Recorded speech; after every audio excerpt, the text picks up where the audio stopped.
So we're about to start the second press conference with Coach Fabien Galtier and Captain Anthony Gelonche. Please remember to raise your hand, introduce yourself, and wait for the microphone to ask your question. First question, please. At the back. Bonjour messieurs, question pour Fabien, Pierre Robin pour Canal+. Est-ce que Fabien, outre la victoire, vous êtes content, satisfait du contenu ? On est tous d'accord, je pense que en premier, la victoire est importante quand on voit le scénario du match où on n'arrive pas à contrôler ce match et à prendre le score. Ça a été difficile nerveusement, psychologiquement pour les joueurs qui étaient sur le terrain, qui voulaient bien faire, qui mettaient beaucoup d'applications, mais en face il y avait une équipe d'Uruguay qui a su nous contrer, nous poser des problèmes un peu partout, dans tous les secteurs du jeu.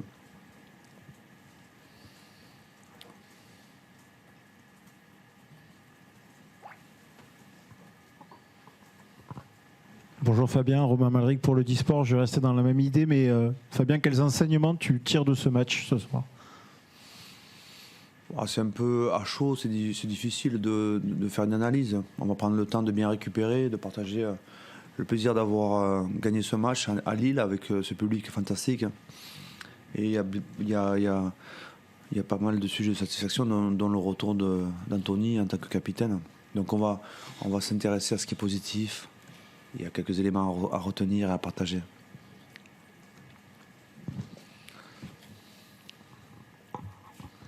Bonsoir, Romain Bergogne à l'équipe. Est-ce que Fabien, vous avez compris l'arbitrage en mêlée sur ce match ? Je me permets pas de parler de l'arbitrage parce que dans notre sport, c'est vrai, il est une partie tellement importante de la performance que je pense que l'arbitre a envie que ça se passe bien. Je pense que nous, on essaie de faire en sorte que l'arbitre nous comprenne et puis de bien connecter avec lui. C'est vrai que la mêlée a été à la fois une source de récompense par moment et parfois des sources de punition et de sanctions. On reprendra tranquillement les bases et on regardera les points d'amélioration avec William.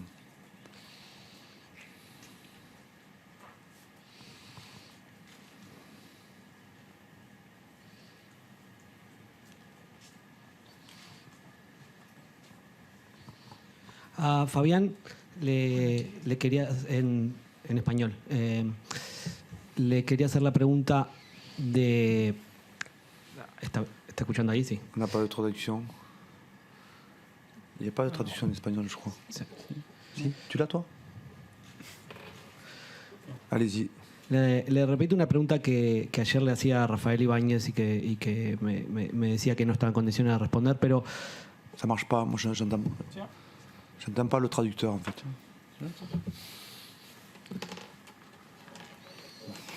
Allez. Le hago una pregunta que ayer también le hacía a Rafael Ibáñez, que me decía que no estaba en condiciones de responder, y es...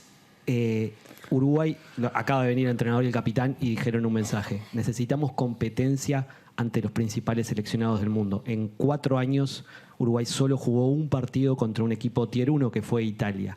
El mensaje de ellos es: queremos jugar más partidos para seguir mejorando. ¿Qué opina usted de ese mensaje que se lleva a Uruguay de haber podido competir contra Francia casi hasta los 76 minutos del partido?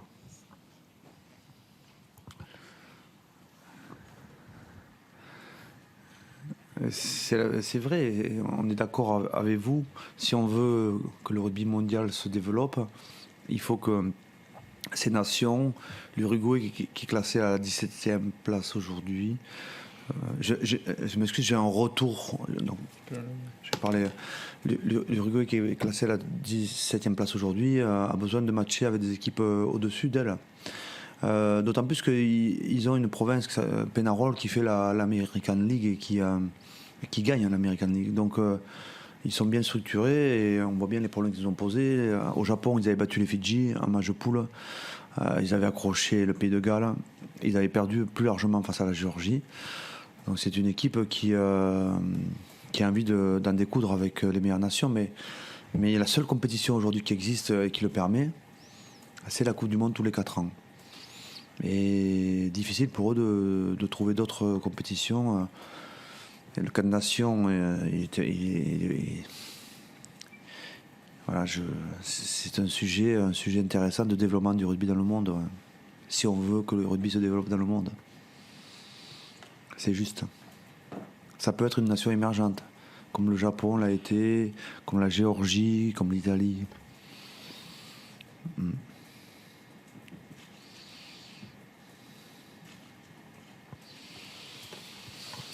Fabien, bonsoir au fond. Wilfried Templier, RMC. On parlait des choses, de satisfaction, des choses comme ça. Je sais pas, moi j'ai eu l'impression de voir le match le moins maîtrisé peut-être de ton mandat. Je sais pas si tu as cet œil-là, peut-être pas. Mais comment tu expliques je sais pas, ton œil de technicien, tu as dû quand même voir beaucoup de choses qui t'ont pas plu ce soir. C'est le 41e match, donc il faudra revenir en arrière et analyser tous les matchs pour répondre bien à votre question. Mais bon, ce qui est important, c'est la victoire. Nous, vous savez, ce que je dis aux joueurs, gagnons le match. On n'est pas là pour faire des démonstrations, on n'est pas là pour rendre des copies propres, entre guillemets. Notre ambition, c'est gagner les matchs. Et donc, le premier objectif a été atteint. Ensuite, je pense que s'il y a de la frustration, elle est plus chez les joueurs. Parce que nous, on a envie qu'ils s'amusent, on a envie qu'ils jouent, on a envie qu'ils soient heureux. Et je pense qu'ils ont ramené le contrat à la maison, gagné. Et je pense que peut-être on n'a pas eu le temps de parler, mais ils sont frustrés. Mais respectons l'adversaire.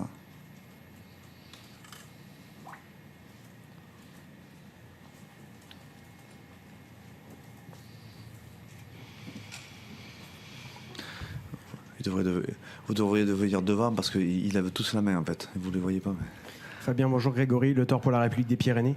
Est-ce que vous voulez bien partager votre regard sur la prestation d'Antoine Astoy ? À chaud, c'est trop difficile. Je suis très content qu'il ait joué, je suis très content qu'il ait pris de l'expérience. Il le mérite depuis qu'il est avec nous, depuis avec ses performances avec La Rochelle. C'était pas un contexte facile pour lui dans la gestion du match. Et il s'est accroché jusqu'à la fin, il a fait de son mieux. Je ne peux pas vous livrer une analyse comme ça. En premier, je la donne aux joueurs, mais il me faut un peu de temps pour revoir le match.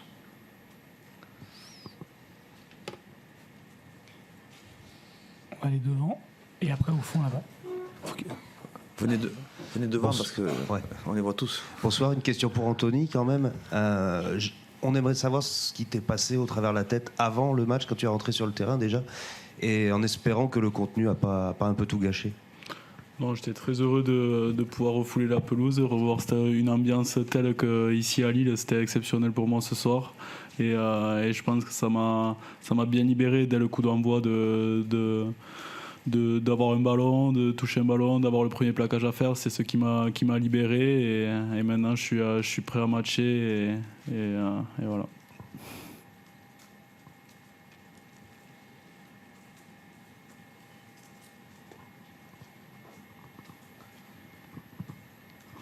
Oui, bonjour. Question pour Fabien, Jean-Gabriel Bontingue du Parisien. Cette équipe qui n'est pas la premium, même si on ne peut plus trop employer ce terme, avait fait de bonnes performances contre les Fidji, contre l'Écosse. Là, c'est plus décevant. Est-ce qu'il y a une forme de régression qui peut inquiéter dans cette dynamique que tu as mis en place ? C'est vous qui employez le mot décevant. Moi, je n'ai pas employé ce mot décevant. Je suis satisfait de la victoire et puis les points d'amélioration. C'est vrai que je pense que l'équipe et les joueurs souhaitaient rentrent frustrés au vestiaire ce soir pour différentes raisons et on va travailler dessus pour essayer de comprendre les points d'amélioration.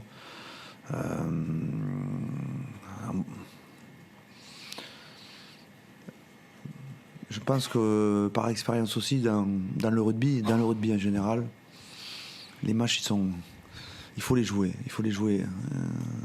On peut parfois, si on a, notamment sur ce type de performance où on ne connaît pas l'adversaire, où on ne sait pas comment il s'est préparé, on avait bien sûr préparé le match, mais on peut être surpris et désagréablement. Donc je pense qu'on a été gêné par l'équipe du Uruguay qui a bien réalisé son plan, mais à la fin on a gagné.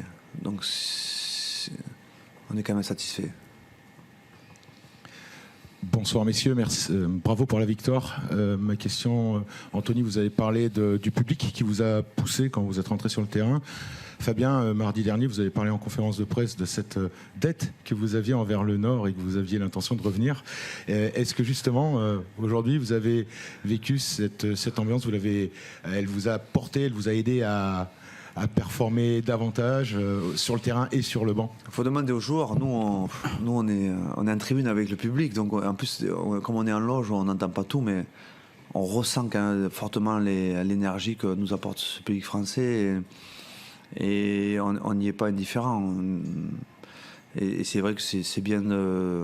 C'est très heureux d'avoir joué dans le Nord, entre guillemets, des territoires où on ne joue pas souvent, où il y a moins de licenciés que dans notre région. Et si on veut aider le rugby à se développer, et puis surtout nous continuer à partager autour de ce sport, c'est très positif. On va aller au fond, au centre s'il vous plaît, puis au fond à gauche. Oui, Philippe Lafont, France Télévisions. Anthony, j'ai une question à te poser assez simple. Est-ce que vous avez été surpris collectivement par l'impact des Uruguayens, leur façon de vous bouger sur la ligne, ce qu'ils ont réussi à vous empêcher de faire? Comment vous avez vécu ça? Ouais, c'est vrai qu'ils ont mis beaucoup d'agressivité sur ce match, sur cette première mi-temps, mais je pense que c'est nous aussi. Nous, on était un peu près des lignes. On n'était pas patient, on était très impatient. On aurait pu s'en sortir mieux à certains moments. Peut-être en fin de première mi-temps, peut-être prendre les points, mais on était quand même dominé en mêlée. Donc on voulait marquer, qu'on avait envie de bien faire. Et eux, ils ont été morts de faim du début à la fin. On savait qu'ils allaient être comme ça, mais ils nous ont surpris quand même parce que on n'arrivait pas à gagner ces 5 derniers mètres. C'était compliqué pour nous, mais je pense que ce soir, on va retenir la victoire et le gros combat qu'ils ont mis les Uruguayens qui nous ont bien chahuté. Ouais. We have the time for 2 more questions. One in the back. Bonjour, Damien Bourdaille, Canal+. Une question pour Fabien. La prestation de ce soir, vous allez l'analyser encore cette semaine. Est-ce que déjà, dans votre tête, ça change un petit quelque chose par rapport à la Namibie la semaine prochaine, par rapport au plan que vous aviez peut-être déjà imaginé? Honnêtement, il n'y a pas de blessés. A priori, à l'heure où je vous parle, j'ai pas vu de blessés. Donc ça c'est le premier point positif. La victoire et pas de joueurs blessés. Et la matière pour travailler avec un groupe qui avance vers une 3e rencontre à Marseille. Le plan est en marche et ça se passe plutôt bien. On va dire plutôt bien. Mais dans une Coupe du Monde... c'est une aventure au long cours où chaque match est une épreuve, où la vie de groupe aussi compte énormément dans la compétition. On est à 2 mois et demi de vécu commun. Il nous reste, je l'espère, encore du temps à passer ensemble. Et ça permet de renforcer l'équipe, de la fortifier, de la rendre meilleure.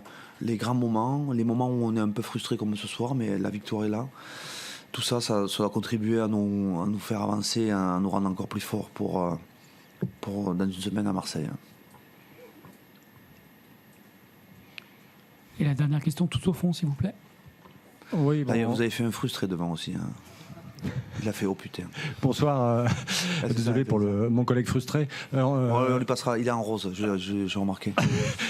Axel May, Europe 1, question pour Anthony Jelonge. Quand vous avez fait le tour d'honneur là, à la fin, nous d'en haut on entendait beaucoup d'applaudissements et puis quelques sifflets du public. Comment vous l'avez ressenti? Est-ce que vous les avez entendus et est-ce qu'il y avait un peu de frustration aussi de se dire que ce public qui attendait un beau spectacle, il a eu du spectacle mais peut-être un peu moins beau que celui qu'il espérait?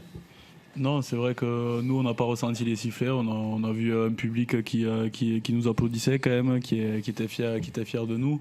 Après, je pense que c'est pas cette victoire, même s'il y a quand même une victoire contre une équipe d'Uruguay qui était venue pour nous embêter. Mais on va pas tout remettre en cause parce qu'on a fait un match moyen, quoi. Moi, je pense que le match, il fallait le gagner. On l'a gagné. On a eu des difficultés à le gagner, mais on va retenir la victoire et les supporters français seront encore derrière nous le week-end prochain, j'en suis persuadé. S'il vous plaît. Une dernière question, du coup, à gauche. Je ne sais pas du tout qui c'est. Anthony, on connaît quand même ton goût pour le combat. Tu nous parlais quand même des premiers contacts. C'est quelque chose qui il tardait quand même, ces premiers contacts. Tu avais besoin de ça pour vraiment définitivement basculer dans une autre dimension pour toi? Ouais, moi j'avais besoin de refouler l'ambiance d'un match, d'être dans un match, un vrai match, parce que les entraînements ça remplace jamais les matchs. Et je crois que ce soir, les premiers contacts, ils m'ont remis dans le droit chemin. Et maintenant, je suis pleinement prêt à jouer, quoi.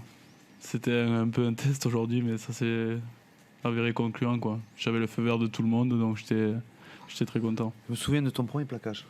Ouais. Il est resté un peu au sol. Bon plaquage.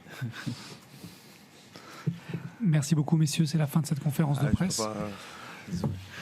On continuera avec la zone mixte d'ici 5 minutes.